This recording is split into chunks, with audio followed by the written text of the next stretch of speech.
legenden Edge sammen med Logan Paul, hvad? WWE legend Edge. Yeah. You actually do stuff that I look at. Det er så sindssygt, det der spot. Jeg kan godt forstå, at wrestleren Edge, han har respekt for Logan Paul, der kommer til WWE. Prøv at se der. WWE legend Edge. Det var Royal Rumblen. Fra side til side, fra ringtov til ringtov. Do stuff Ham og Ricochet smadrer ind i hinanden. Sindssygt.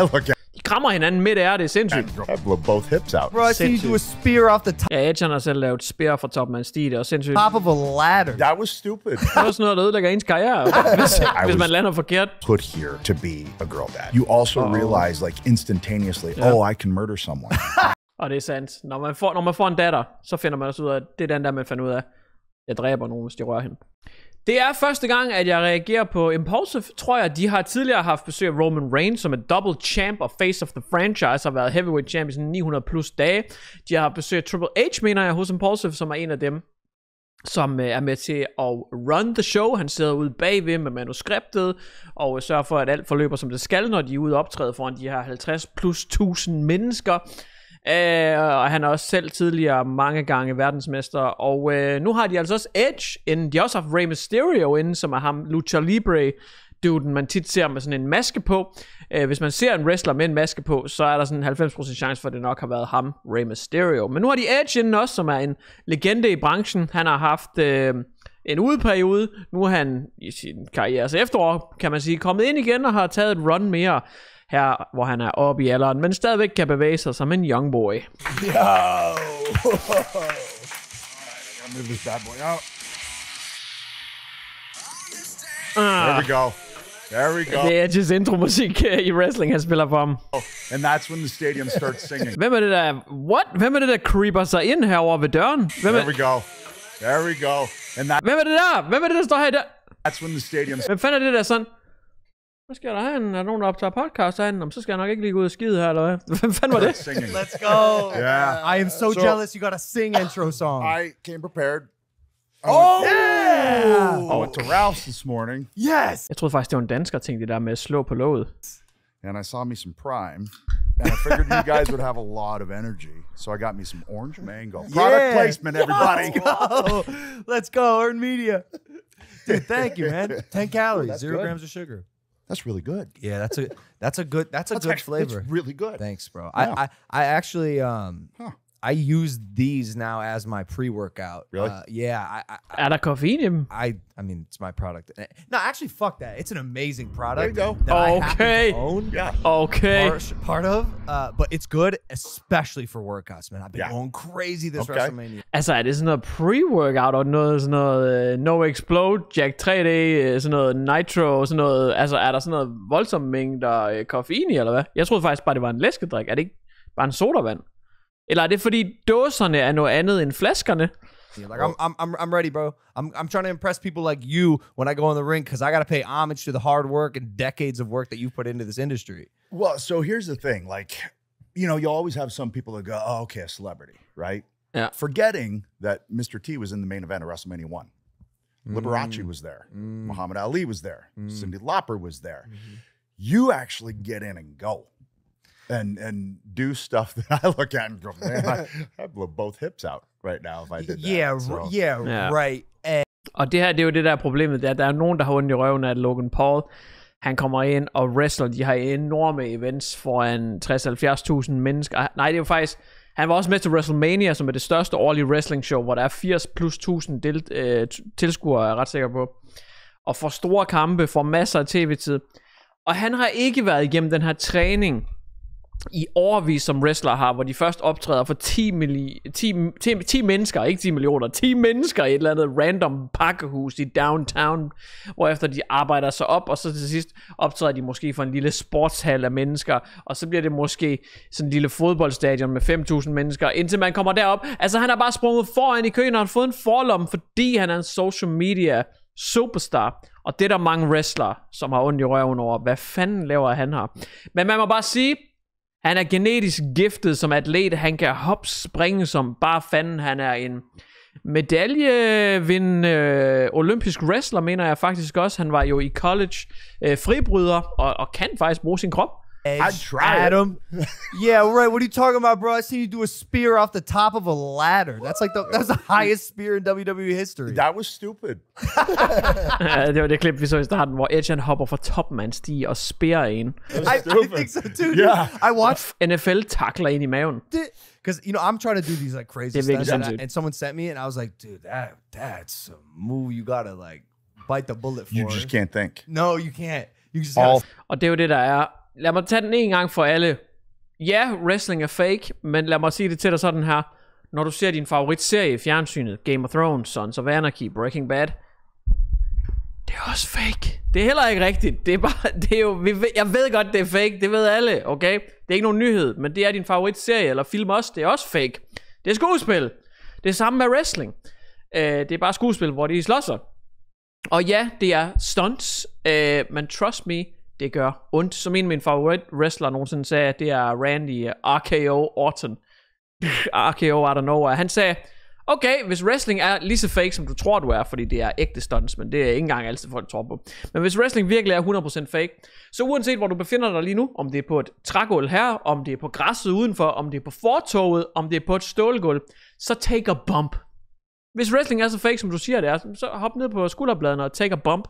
Et bump i wrestlingverdenen, det er, hvor man tager et slag, uanset om det er et rigtigt slag, om det er et spark, eller skub, eller kast. Altså, man tager et bump, det vil sige, at man ryger ned på ryggen, bump, og så sælger man det move. Prøv du at hoppe ned på begge skulderblade, hvor du står lige nu, uanset hvor du står, og så fortæl mig, at det ikke gør ondt. Og det er det wrestlere, de gør dag ind, dag ud. Det er professional stunts, det er rigtig stunts, og der er en grund til, at nogle af de her moves, de laver, for eksempel hvor man hopper fra en sti ned igennem et bord, der er en grund til, at man ikke engang træner de moves. Det gør man ikke, fordi det er så farligt, at der er ikke nogen grund til at øve de her moves flere gange. Vi laver det den ene gang, vi skal lave det til showet og håber på, at det går godt, men vi øver det ikke. Vi bliver ikke bare ved med at kaste os selv fra en sti ned i et bord, fordi det er for farligt bare at øve. Vi gør det en gang og håber på, at det går godt. Right out of your head. Okay, but You've done that too. Some of the jumps you do are insane. Like I watch them from the sidelines, and I'm curious. Do you still look at him as like a part-timer? Like, how do you guys in the locker room still like look at him? They call me a part-timer. Like the jaded malcontents are always going to have something to complain about, right? Got it. Here's how I look at it. You step in there, you're good with me. Got it. And I've always looked at it as if you can bring our eyeballs to our product, you're my friend. Nemlig, altså uanset hvad man synes om Logan Paul, om man hader ham eller elsker ham, hvis man er wrestling-fan, ja, så kan man hade ham eller elske ham. Hvis man er rigtig wrestling, han er ikke en rigtig wrestler. Nej, men at the end of the day, så får han flere folk til at se wrestling. That's what it's about. trying. Yep. Yeah. But that's if you're truly comfortable in your position within wrestling, within this company, then you don't sweat that. You welcome it.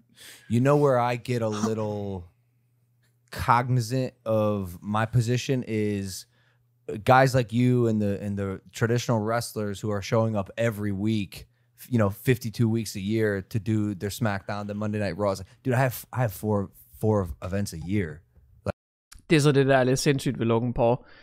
Der findes jo de her pay-per-views, som man kalder det. Præcis som pay-per-views i boksning og i MMA. Det er jo betalte shows, hvor man betaler 600 for eksempel som publikum, og så kan man se det live. Eller man kan købe en billet og rent faktisk komme og se det live i arenaen. Det er pay-per-views, betalte events, ikke? Men WWE, de har Monday Night Raw, som er et ugenligt show om mandagen, og de har Thursday eller Tuesday Night SmackDown, som er et andet ugenligt produkt, de har. Et tv-show, som var sådan 1,5 eller 2 timer. Det er programmer, der kører hver eneste uge i fjernsynet. Jeg tror, de plejer at have en aftale med Hulu eller sådan noget, hvor programmerne kører. Og det kan man se gratis hvis man har enten noget kabel-tv, der kan tage de her kanaler. Man kan også betale for en WWE-subscription, men det kører ugenligt. Og her, der skal wrestlerne møde op i alle mulige forskellige byer over hele Amerika, også nogle gange udenfor. Og så skal de bare sådan, det er et mindre show, hvor man bare sådan laver lidt storytelling. For eksempel, det her folk, de begynder at blive uvenner. Og så mødes de næste uge i en anden by, og så bliver de mere uvenner. Og så mødes de tredje uge og begynder at shit-talk hinanden og bliver mere og mere. Og så skal de først sådan rigtig wrestle til de her pay-per-views med eventsene. Fordi det der rigtig mange folk er. Så de bruger de her ugenlige shows bare som sådan nogle fillers, sådan nogle, hvor de kan arbejde lidt på deres storylines og den her beef, de har, den kan de begynde at bygge op, men beefen skal først afgøres til pay-per-viewsene. Logan Paul, han har aldrig nogensinde været til nogle af de her ugenlige programmer. Han møder kun op til de her kæmpestore pay-per-view shows, og det er jo også sådan lidt, det kan man også godt have lidt ondt i røven over. Like at least this year, you know. It's a different path for everybody, though. Yeah, it just is. You know, for me, I saw this when I was 10, and I went, "That's it. I have to do that." You know, I can't go slap hands with the Incredible Hulk, but I can go to Maple Leaf Gardens and see Hulk Hogan. So for me, that was kind of like, I loved the larger than life. It was Kiss, it was wrestling, it was comic books, that's my era. So when I saw wrestling, I was like, well, I need to do that. And there was you couldn't dissuade me from it at all. I feel like Ja, jeg havde det faktisk også sådan. Jeg synes også, at wrestling var det fedeste. Vi lavede det på hinanden i folkeskolen. Især i gymnastik, der fandt vi de der store modder frem og bare smadrede hinanden. Så farligt. Man skal aldrig nogensinde gøre det derhjemme.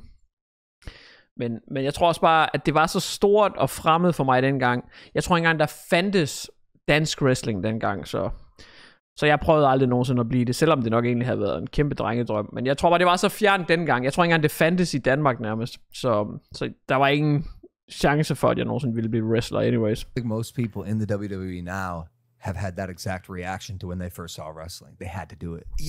Yeah, for the most part, but not all the time, you know, and there's no one path into this. It's a weird gig, but it's amazing. And ja, der er jo ikke ligefrem nogen uddannelse. Det er lidt ligesom radioadvice. Man kan ende der på alle mulige forskellige måder. En af de marker, jeg har arbejdet allerbedst sammen med i radioen. Jeg var uddannet inden for sociale medier, havde en kandidatgrad fra universitetet. En af de allersjoveste marker, jeg har lavet et show med i radioen med nogensinde, han var uddannet make-up artist. Han var uddannet make-up artist. Og han er en af de bedste, jeg nogensinde har lavet radio med. Det er lidt ligesom det, altså i radioen, der er der heller ikke nogen uddannelse, det er der heller ikke nødvendigvis til wrestling. Det er bare sådan lidt en mærkelig ting, man kommer ind i. And there's so many different ways to get into it. Yeah, I guess I just feel kind of not bad, but man, you have the weeklies who are really like actively building this organization every single week, and I get to come in and capitalize on the goodwill that they've sacrificed their bodies for. Again, 4 times a year. Yeah, sure. And by the way, I'm not going to stop. But for the rest of us listening to this, I'm cognizant of it, and I appreciate your hard work that I get to benefit off of 4 times. Yeah, but a I year. think what you do on those 4 times a year, and I think that you realize this, is that you really have to show up those 4 times. Like, I'm always dude, afraid like, I'm going to slip or something. Like, bro, when he shows up those 4 times a year, like you'll even say it, I'm sure. Like, from the outside, it's just been insane to watch. Like some of Han laver virkelig nogle syge ting. these moves are crazy. And what's really interesting about that, because if you perform less, I find it harder for me personally. Right. Ja, Because fordi hvis man optræder mindre, så får man mindre rytme. if I'm in the grind and I'm continuing to do it, I used to do 220 shows a year. There's no way I could pull that off now. I'm 49 years old, right? So, but I find it harder to do one every 3 months or so. Because you get rusty. Yeah. I got to keep that. We call it the bump callus, right? Bump? Every bump you take kind of builds up a little bit of callus. It's and so real. it is. And we talked about it. You were like, Yeah. how do you like keep going after you fall? Well, you just get used to it eventually.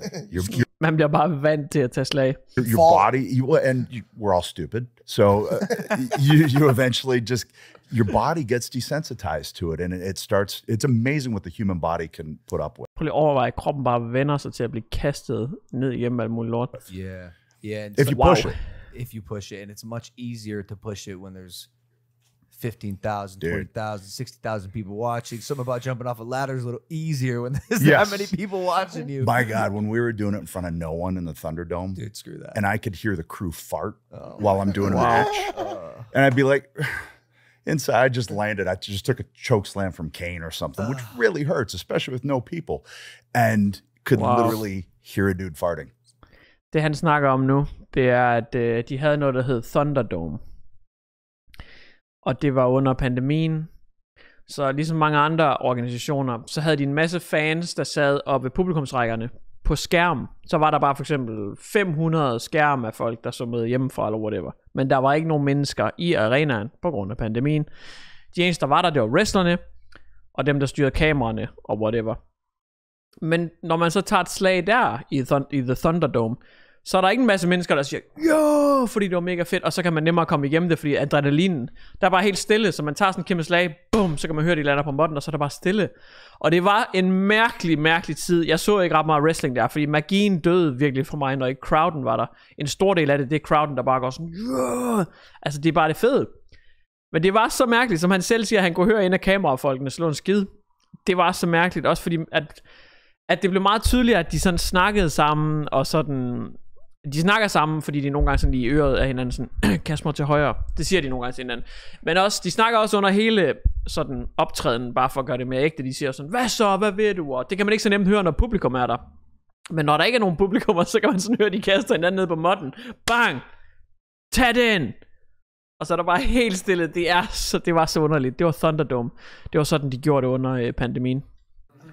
That's like me on this podcast with him. It's the worst. Every time. Just busting ass. Yeah. But see, I remember landing and I went, oh. And it hurt.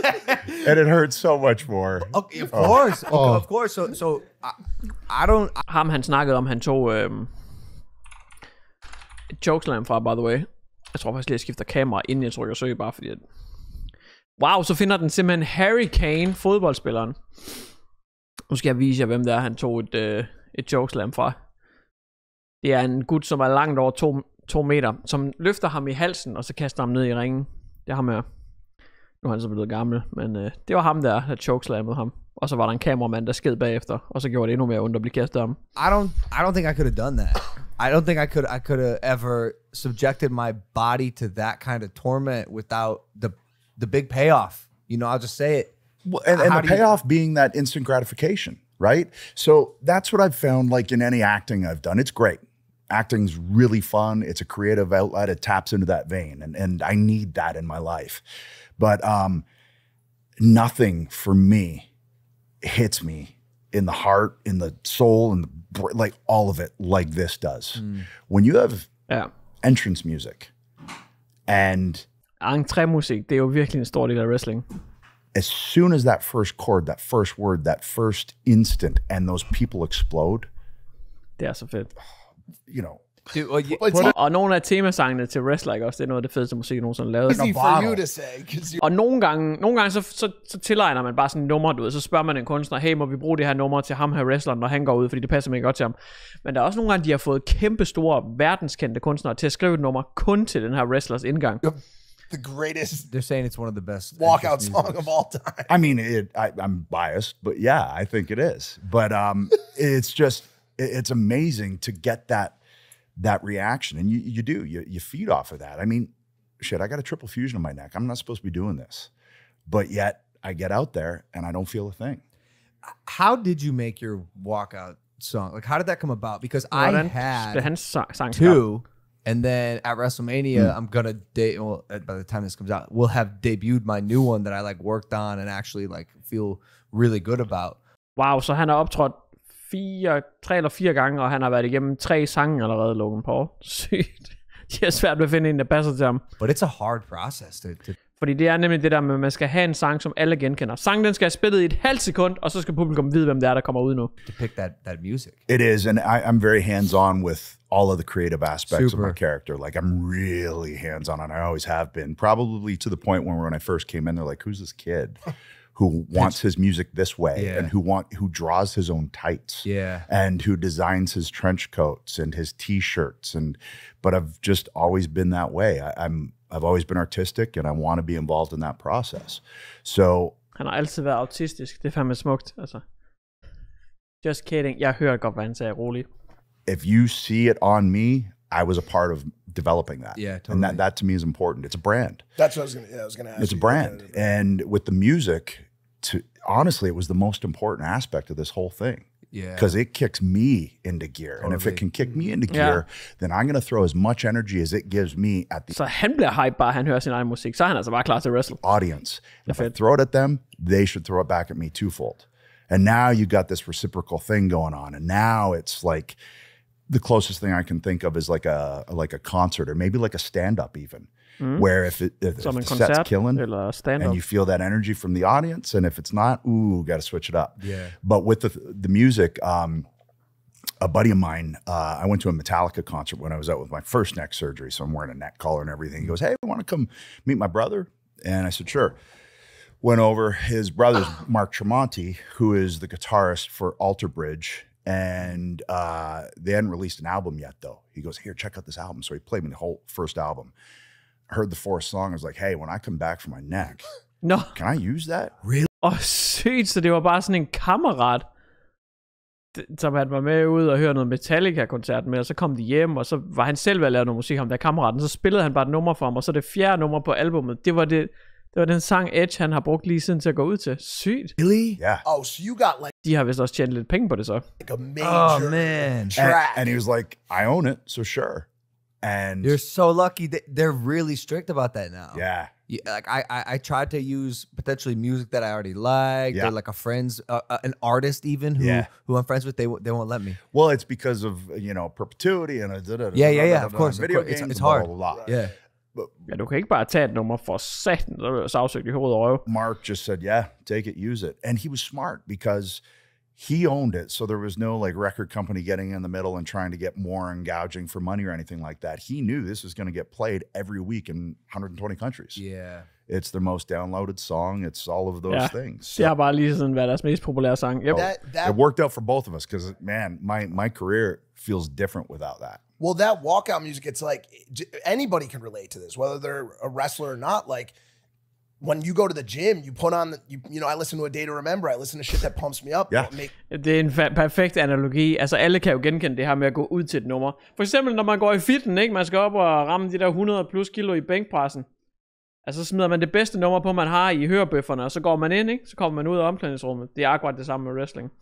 Man skal gå ud til den der sang, der bare får folk i stemning. Makes me want to work out, work hard, So I couldn't imagine having like a song that didn't get me in the zone when I had to walk out to 30, 40,000 people to perform. Yeah, man. In the first couple of years, I had one like that. And I was like, just every time I came out, I was like, man, I don't feel this. It's not it. It's not it. That's what I was feeling. And that's hard. It really, really is, especially if you're trying to present this overall package. It's important. Yeah. You're super hands-on. I was sent the documentary that you sent me. Is it out? It is out? What's it called? Han har talt over sig. Den dokumentarfilm, du sendte til mig, er den ude? Hvad hedder den? Er den udkommet? Edge, han siger ingenting. Han kigger på sin pressefolk nu. What? What's your doc called? The recent one. I got a few. Not sound like an asshole, but I don't know which one. No, the most recent of your comeback. Yeah. Well, there's one. The Oh second. no, I know it. Second Mountain. Second Mountain. Okay, that's not the most recent one. That was No way. when He I first came back. Logan Paul Edge. That's the other great thing about that song is the lyrics have. I can actually relate to them. Adam, not just Edge. Like Adam can actually relate to what that song says. Yeah. And even more so after coming back this time, because I was retired for 9 years. Like that ship hadn't sailed. It was like on the fucking other side of the world. This episode is brought to you by Manscaped. And what a perfect time considering April is to stick. Lad os lige spole til Guilty Pleasure. Hvad er hans sådan ting, han ikke helt vil indrømme, som han gør i fritiden? Mit, det er jo at læse brætspilsregler. Det ved jeg ikke, det er sådan en Guilty Pleasure, jeg har. You obviously went through that whole party phase too, like of I was never a partier. No, I just didn't. Han var ikke festtypen. Superstar. Hvad lavede han så? I didn't live up to any of that. You had some vices though, right? Like what were your? Prøv lige at se, hvor stor er Logan lige blevet, mand. Prøv lige at se hans arm. Er han begyndt at tage lidt ekstra Joe and the Juice, eller hvad sker der? Hvor satan, han er stor, mand. Here was my thing. I was always, to me, if any time I went out and did party, I felt like crap, and it affected my performance. Right. And to me, the performance was the most important thing. I didn't see that as a kid and go, I can't wait to become a wrestler so I can party. I want to go out there and do this. Og så han ville bare wrestle. Han ville ikke feste, han ville bare wrestle. Everyone wants to be a YouTuber. Lad os lige prøve at tjekke det her. With the stuff you do in wrestling, and even just your stature, you're a big guy, and you probably easily could have played hockey or like any other sport just as well as you did wrestling, but you chose wrestling. Have you ever thought about what life could have looked like if you chose a different athletic career path? Sådan er det tit med de her superatleter, at de kunne have været næsten hvad som helst. Ikke hvad som helst, men altså, for eksempel Edge kunne også godt have været hockeyspiller, eller jeg mener det er fordi han er fra Canada, han siger specifikt hockey. Men altså LeBron James, muligvis den bedste basketballspiller nogensinde, han spillede også amerikansk fodbold på rigtig højt plan i college, indtil han valgte, at det var vist basket, han synes var sjovest. Altså det er bare for at sige, de her monsteratleter, der er så store fysiske og atletiske, de kan tit altså sådan lidt vælge at vrage, fordi de har bare en vanvittig krop, og er bare så atletiske, og kan bare lære ting så hurtigt. Det er der også mange wrestlere, der kan gøre. Well, here's the, like, I played everything as a kid. Okay. Basketball, hockey, volleyball, baseball, soccer. Ja, volleyball vil han også være god, så han er pæn høj Edge. I played it all. Enjoyed it all too. We didn't have a football team though, so I can play that. But hockey was my other love, but så han er stor hockeyfan. it was too expensive for us. Og det var for dyrt. Because it was just me and my mom. So we were kind of like meal to meal. So after 2 years of hockey, she was like, Adam, I can't. Ej, hvor de levede måltid til måltid, og hans mor blev nødt til at sige til ham, kære søn, jeg kan ikke længere finansiere dit hockey-eventyr. Ej, hvor synd. We can't pull this off, you know. So I had to just kind of let that go. And men wrestling er da heller ikke gratis. Hvordan kom han så ind i det? about 2 years later, then I saw wrestling. I was like, I'm good. And truly, like, I believe that I was put here to do a couple things: entertain people and be a dad. Did both. And I'm doing You're both. doing both. I'm doing both. You know, it's funny that you brought up that angle of kind of affordability with wrestling. Man, I remember sitting watching WrestleMania when it was Ultimate Warrior, and it was like, you know, Razor and all those guys. And it didn't matter who you were, what basement you were in, as long as you had some pillows or something soft, an old mattress, beat up mattress, or a sleeping bag, whatever. Det er fandme sjovt. Det er mig på mit ungdomsvalg. Han snakker om, uanset om du havde dyner, eller soveposer, eller madrasser. Så længe du havde et eller andet at lande på, så stod man bare imiteret. Altså, jeg har en bams. Det var et eller andet kat, eller sådan noget, jeg kastede. Jeg tror, det var en kat, eller var det en elefant? Jeg havde sådan en bams, du ved. Den var ikke human size, men det var sådan måske halvdelen af mig. Ikke? Altså sådan okay stor bams. Især når man er mindre, så stor en bams er jo næsten halvdelen af en, når man er mindre, ikke? Og jeg havde aldrig nogensinde gør det derhjemme. Jeg var en idiot. Aldrig gør det, jeg siger nu. Men jeg havde på mit værelse, der havde jeg sådan en hems, hvor jeg sådan havde, det var mest bare opbevaringskasser og sådan noget, der var deroppe. Det var en mega lav hems, du kunne ikke gå oprejst op, du kunne kun kravle på knæ mere eller mindre. Nogle gange så gik jeg op af trappen til hemsen, og så hoppede jeg fra trappen og ned på sådan et par dyner og puder, jeg havde lagt, og så lå bamsen sådan oven på de her puder, og så hoppede jeg bare ned fra hemsen på trappen, elbow drop, og ramte den der bams, og bare lød som om jeg var den vildeste wrestler nogensinde. Det tror jeg, der er mange børn, der har gjort det der med bare efterlignende wrestler. Pile of clothes. You had a ring. Yeah. You had a ring. And that's so interesting and probably so relatable to a lot of people out there that, you know, like sports are mega relatable. expensive. Yeah. Yeah. And that's an interesting take that I hadn't heard before. Yeah. And again, our household, like it just, I had to come to the realization pretty young that just wasn't in the cards, and kind of wrap my mind around that and go, okay, well, what can I do? And then I saw wrestling. I just thought, man, I gotta do that. When I was first making videos as like a 10-year-old, and throughout high school, my peers would look at me and be like, what are you doing, dummy? Like, you're not going to get famous, right? And now? Nå, da hans klassekammerater kiggede på ham i college, altså hvad der svarede til gymnasiet, da han wrestlede, fordi at, hvorfor wrestler du? Nok fordi at alle hans klassekammerater spillede basketball og amerikansk fodbold. Så de kigger på ham og siger, hvorfor fanden wrestler du? Hvad skal det nogensinde føre til? Nu er han så professional wrestler. My kids, my little nephew come up and they say, what do you want to be? YouTuber. No, it's insane. Number one answer. Alle vil være YouTuber. It's the one thing I got really lucky on really early. Like that I bet on this industry and I happen to be right. You bet on yourself. Yeah. And anybody who's successful at multiple stages throughout their life have to bet on themselves. I agree. And if you're afraid to bet on yourself, then you're not going to do it. Always bet on myself. Always bet on yourself. Always. You got to. But where I'm going with that is I was made fun of for like making videos, which, you know, have their elements of non-coolness from time to time. I imagine as a wrestler, like you were your peers encouraging, or was it like, dude, what are you doing? Ja, jeg kunne virkelig godt forestille mig, at der er meget mobning, altså sådan, så du er wrestler, du løber rundt i speedos og krammer andre mænd. You want to be a professional wrestler, Adam? The only person who thought I could do it was my mom. Yeah, that makes sense. She was the only person. Of course. And from day one, bless her heart, man, she was so supportive. Like, she was my rock. Supporting mom, det er sejt. Men ja, always better. Altså, hvis ikke, du bliver simpelthen nødt til at tro på dig selv, der er ikke andre, der gør det for dig. Det er simpelthen, det bliver man bare nødt til at bare nogle gange lukke ned for, hvad folk siger. Jeg kan da også huske, at jeg begyndte at lave YouTube-videoer. Altså, alle synes, det var mærkeligt. Alle. Jeg tror da også min kæreste, sådan de første par gange, hvor jeg bare sådan spontant lige en gang mellem lå en video ud. Prøv at se her, det var sådan noget gaming, hvor hun også synes, det var lidt nørdet, du ved. Jeg var intet imod hende overhovedet, men fordi det var hendes naturlige reaktion, ligesom alle andres reaktion var. Og jeg tror ikke engang, der gik rigtig lang tid, før jeg overhovedet fortalte folk om det, for jeg synes også, det var sådan lidt, det var ikke noget, folk behøver at vide. Hvilket også er mærkeligt, det der med, at hele Danmark må da rigtig gerne se min video. Bare giv mig nogle views, se min video.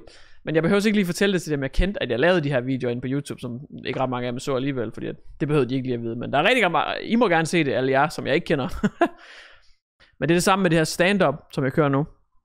Ikke? At det er der heller ikke nogen, der tror på. Jeg har i hvert fald fornemmelsen, at der ikke er så mange, der tror på det. Altså, havde en næsten udsolgt Danmarks tur sidste gang i 8-9 forskellige byer.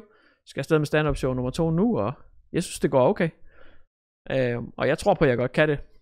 Om jeg så er den eneste, so be it. Tak for det til den her video.